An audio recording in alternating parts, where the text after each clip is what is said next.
Welcome to the Focus on Christ podcast. I'm Jack. And I'm John. And we're on a mission to help you focus on Christ. So, Jack, last time, we talked about being imitators of God, and we talked a little bit about what it means to be part of the church and to be part of the local church. And the global church. And the global church. Yeah. Absolutely, all around the world.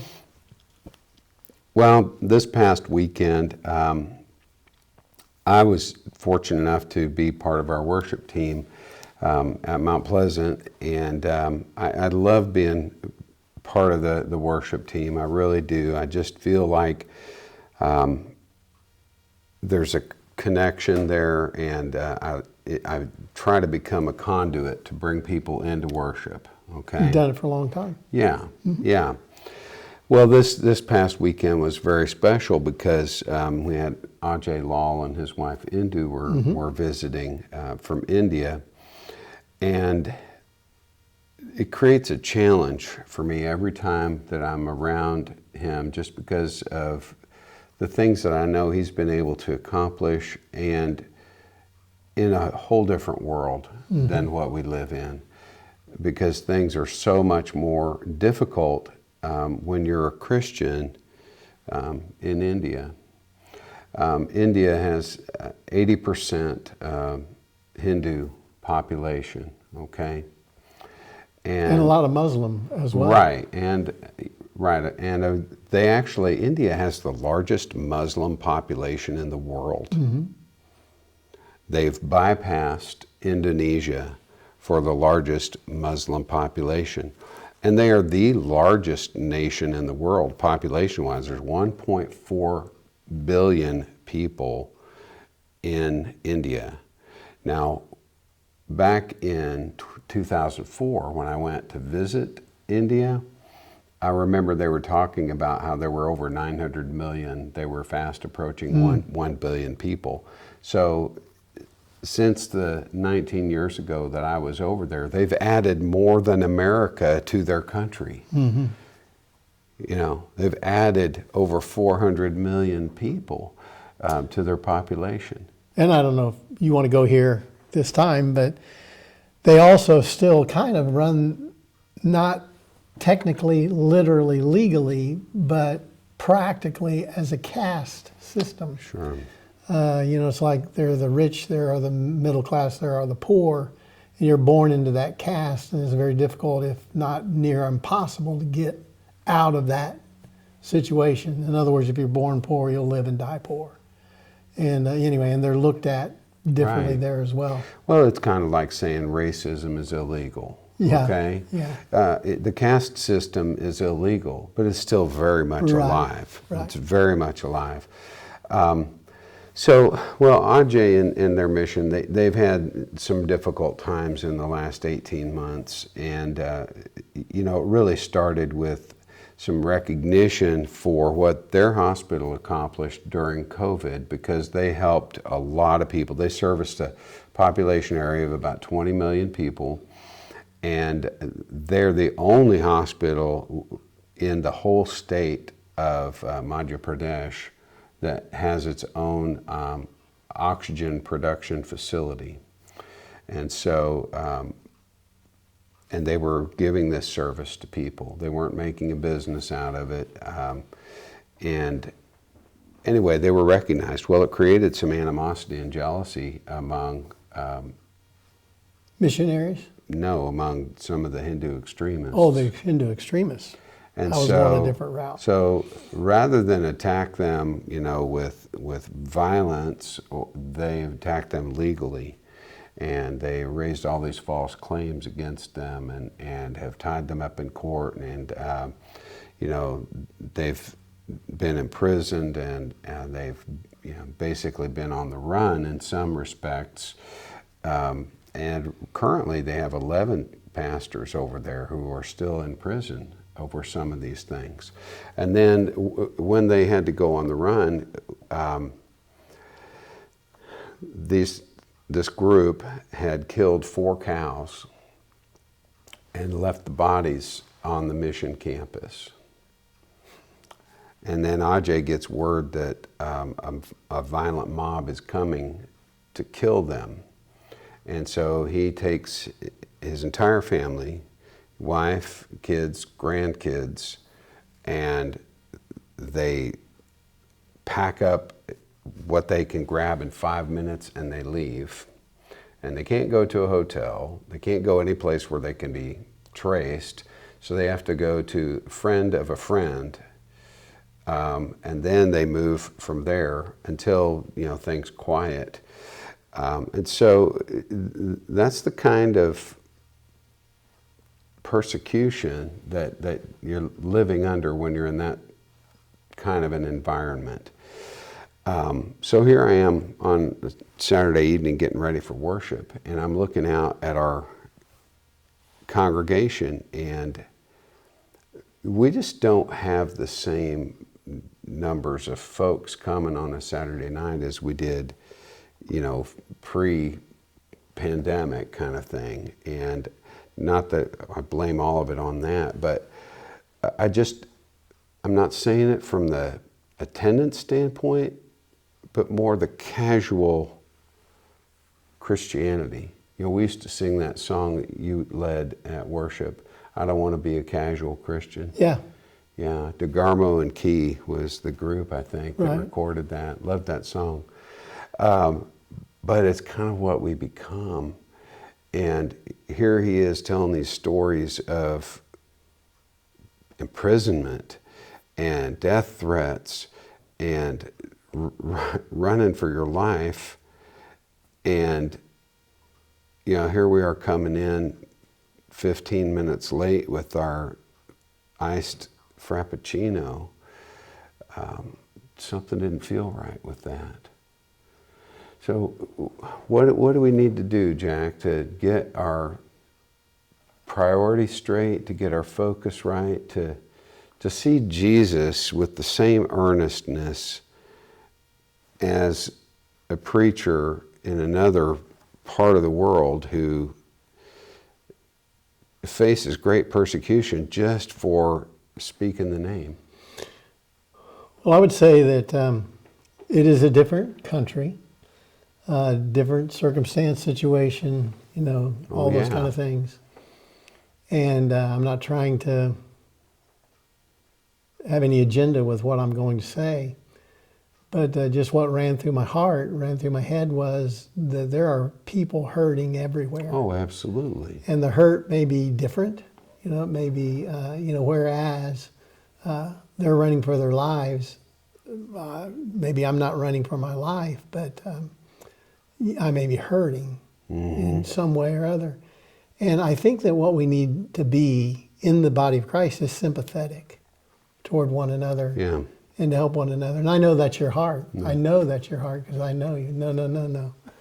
That's why I was trying to ease into this because it was like, I'm going to go another way. It's like, John, you're not being so sympathetic. You've done that to me 50, 100 times. But that's true, isn't it? I mean, Yeah. it's easy for us to point the finger, and say whatever we want to say. And maybe some of that is needed. Maybe some prophet needs to stand up and scold us all and say, for you to be so glib and not to sense the urgency of worshiping God, fellowshipping and gathering together in like-mindedness and unity, to be an example of love to each other so that the world can see how we're supposed to love each other, to be sympathetic and compassionate for all people. Those things maybe need to be preached hard and heavy, and maybe we could do that, but let's also say, we understand. Right. We understand that weakness, and I felt guilty. I was in India, and was in southern India, in Madras, and spent some time there. When J.D. Miller was on our podcast, we spoke about that trip a little bit, and we saw, some of the things there that we had seen nowhere. And I had the thought when I came back home, every single American Christian, let's put it that way, I can talk to my brothers and sisters, needs to go to a third world country to some kind of a mission like Ajay Law has or another missionary and just get face to face with true poverty and fear and loss and pain and death and what you face when you see a third world country, if you've never been there, you know.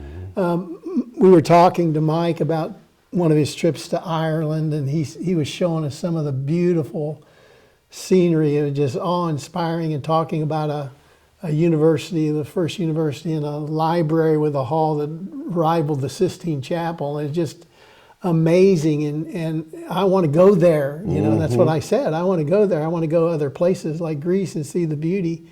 I don't think I ever woke up and said, I want to go to Central India Christian Mission and see the lepers. Right. You know, it still exists there. I don't know. I think that we need to be scolded, Christians, if you don't have an urgency for the lost, an urgency to worship God, and a desire to be consistent and compassionate in your walk for Him.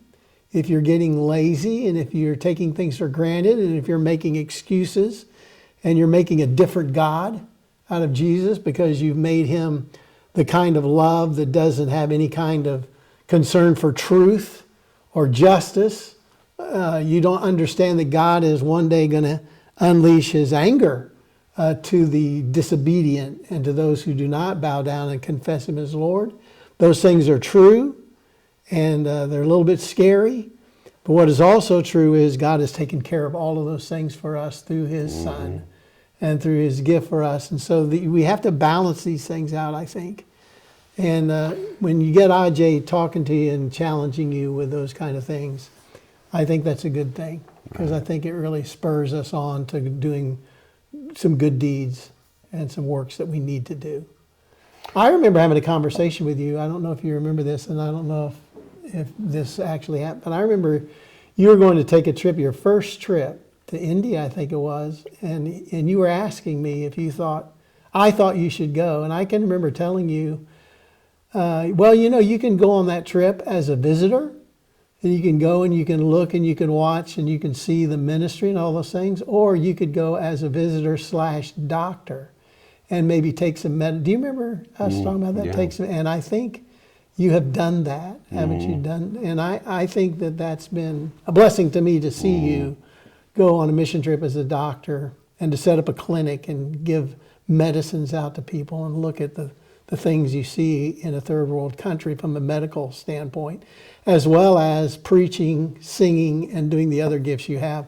You're a pretty good missionary, brother. Wow, So, I appreciate that. pat on the back, not a slap in the face from me. No, I appreciate that. I got to tell you, when you do a mission trip like that, with the medical side of it, the hardest part about it is the limitations. Oh, yeah. I would see things that, well, I knew I could do something about it here, might even be able to fix it, if not just treat it or control it. Saw this little girl that had something that looked like rheumatoid arthritis. It may have been post-infectious. It may have been from tuberculosis. I mean, who knows? I didn't even have all the stuff I would have needed to adequately test it. And I literally only had the most limited resources to be able to help her. That's the hardest thing about that kind of a trip. We were in Honduras, JD and I think we talked about that trip, and a mother came with her son wanting food. And the missionary only had one, what is the milk that they give babies? Oh, like formula? Thank you. I couldn't think of the word for formula. And she wouldn't take it. And we were confused, and someone finally, spoke to her about why she wouldn't take the formula. And she said, "Why would I give my baby one serving when he's starving? You know, I need help to feed my baby. And true story, she took that little boy out, we were told, about as far as she could walk, laid him on the side of the road and left him. And they asked her why she did that. And she said, I watched my other baby starve to death and I couldn't watch another one. And that was the circumstance and the situation that you get into, and you see those people and you hear those stories. Once again, you see the people and hear the stories, and it affects you in a very strong way. There's a lot of weeping and sadness. It's almost overwhelming. It's almost overwhelming. In Haiti, when we were there, we had a lady that was begging us to take her child. And we were leaving on a small plane, and she was there trying to get out onto the runway, trying to have us get her baby and take her baby. So those kinds of things, just, you don't think that's happening in the world. And there's a lot of people, a lot of missionaries, a lot of people called to go and to help any way that they possibly can. But the biggest help we give is we give them Christ, and that's what they're there to give them. But you can't give somebody that has a empty belly, you know, some of the living bread before you give them a piece of bread. And 2019, we were in Haiti, and my daughter had sponsored this little girl, and she had the conviction on her heart to want to build her a house. Now, there are a lot of kids in Haiti, like what you described, that have parents that just can't afford to raise them. And so a lot of the children's homes aren't necessarily orphanages. They're homes that are raising these children because the families can't feed them. This girl, it was a true orphan. Mother and father both died, and she was being raised by a cousin. And obviously their resources were very limited, and this cousin who was raising her was living with another family member. So here they are all in this little house. And so my daughter, who was in college at the time, decides we need to build her a house. And so, we did. She and I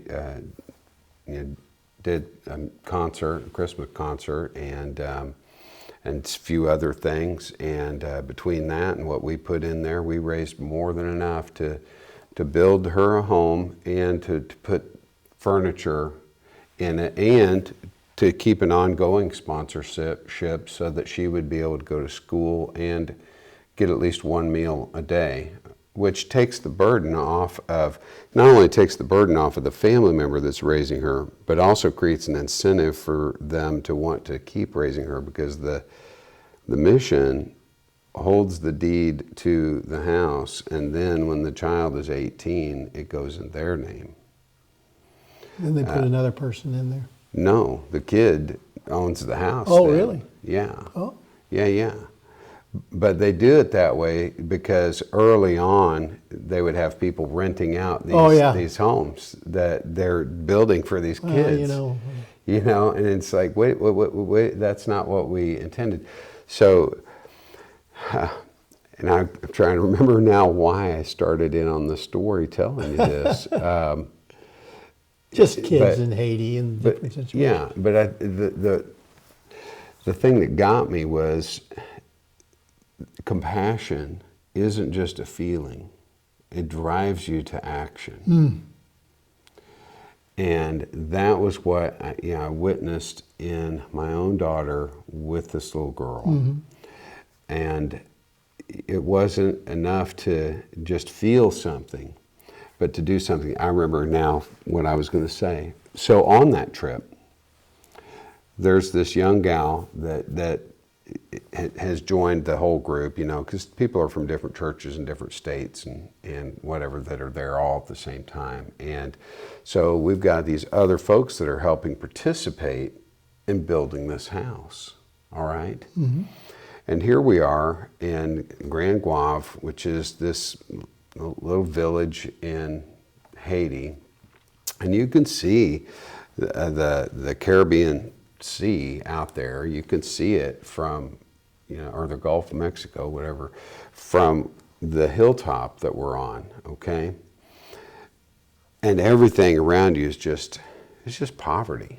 It's just poverty. It's just the little shacks that are thrown together, maybe a tin roof, And this young girl is standing there, and I can tell what's happening because she's looking out over the whole span of this village, and she's got her head bowed and her arms are in front of her, and I know that she's crying, and I just go up and I just stand beside her, and I didn't say a word, and she says, I don't know what to do. I can't process this. There's so much that needs to be done, and where do you even begin? And I told her, I said, you can't think about the whole picture. So you need to pick one person. That's what we've done here. We picked this one little girl, and we're going to help her. I can't help everyone, but I can help one. Right. Yeah. I say, you pick one person, you help that one person. Maybe that one person will help another person. Or maybe you helping that one person will inspire somebody else to help that one person. The mission that we've supported down there, they've built over 1,000 homes. And these aren't just shacks. I mean, they're built solid. When the earthquake hit, it was 2010, I think, they didn't lose a single home. Wow. Yeah. I mean, there were buildings that were crumbled. Oh, yeah. But did not lose a single Yeah, home. we built a church building. Went down there with a church in Dodge City. I know what those cinder blocks look like. You try to pick them up and it breaks off in your hand. It's not like what you get in America. Right. I was going to go back to what you said about compassion. Right. And kind of define that just a little bit. Compassion means to be tender-hearted. And, you wonder where the tender-hearted people are, whose heart still breaks for the things that break God's heart. And that's what I think true compassion is, that the things that break your heart are the things that also break God's heart. And so when you see need, want, just unfair, not just unfortunate, just all of the things that you see. Yeah, that should break our hearts and we should be moved to action. That's exactly what you're talking about. So I kind of say that. But I think that one of the things that I've been thinking about the last week or two in my life, because as you get older, you start thinking about, not going to be too long before you won't be here. And, what do you want to leave? And all you can leave is something you've said or something you've done that someone has picked up and made it a part of their life to do. And what I would say to all of you folks out there, we don't want to scold you. We want to challenge you. We want to bless you. And that's the word. Be a blessing. Bless people. Be a blessing in somebody's life. And you do that by sharing, having compassion, giving what you can give. It should not be a big, unusual thing when those kinds of things happen. There was somebody, I want to share it just because it just happened, but it's not a big deal. No pats on the back or anything like that. But then my wife went to a distant relative's husband's memorial service yesterday, and she saw there were some needs there. And so she actually called, and she didn't ask me if she could give them the money. She told me she was giving it. She said, "I'm sorry, this is what just God has led me to do." Okay. And I like that. I was fine with it. I think she was saying at first, okay, you Don't may get not mad want to at do me. this. Yeah, Don't get mad at me. God made me do Yeah, this. yeah. It's like there's all kind of, and I said, oh, there's all kind of setups in what you just said. What can you There's say? nothing you could say. But I was fine with it. I don't care what God wants. No, you can't say that. But I think that there should be more. Think that should be a natural, normal thing of all things, Right. that we, as we go through this life, let's be a blessing to those around us. And whatever that means, if that means just reaching Sure. out and, going to someone in a nursing home and give them a hug and touching their shoulder and praying with them, or whatever that is, we can do that. And we challenge, I think, everyone to do that in your life. Jesus Be that. Jesus takes it a step farther. Oh, yeah. Yeah, and this is where it gets Yeah, difficult. here you go. Okay. Because he says, "Bless those who persecute you Yeah, and say false things about you. Right. Bless and do not curse." Right. When I look at a child who doesn't have parents and has obvious needs, and the child is still in a stage of innocence, basically, it's easy to feel compassion there. Mm-hmm. But what about the guy who's, being a jerk? Right. I mean, it's like, how do you feel compassion there? Right. And I think it's not that I feel compassion for what they're doing or their attitude. For the person. But they're stumbling in darkness. Sure. And And you have to see that. if somebody can't see to find their way, the compassion would say you need to help them find their way. I don't know how to make that happen for some people, other than to pray that God would, give me the opportunity to show compassion for that guy. Or maybe compassion might be, this guy treated my wife awful at work yesterday, and she called me shaking and trembling, even asked me to come in and spend some time with her just to help her calm down. And, I want to punch his lights out. I don't even know this guy. I don't even know what he looks like, I'm like, you don't do that. Right. But Jesus has got a different idea. He's like, and then of course there's all these people that say, well, you don't really know what's going on in that person's life. And I'm like, no, it's true, I don't. But you know what? I also know he shouldn't be acting that way. Right. And so, I pray that God would work on my heart enough to take it a step further. But the last thing I'd say to that is, you've got to understand, part of the reason why God's able to withhold his wrath right now out of mercy, okay, is because he's poured his wrath out on his own son. Mm-hmm. Amen. He's poured his wrath out on his own son. And so we cannot overestimate the value of Jesus' sacrifice for us.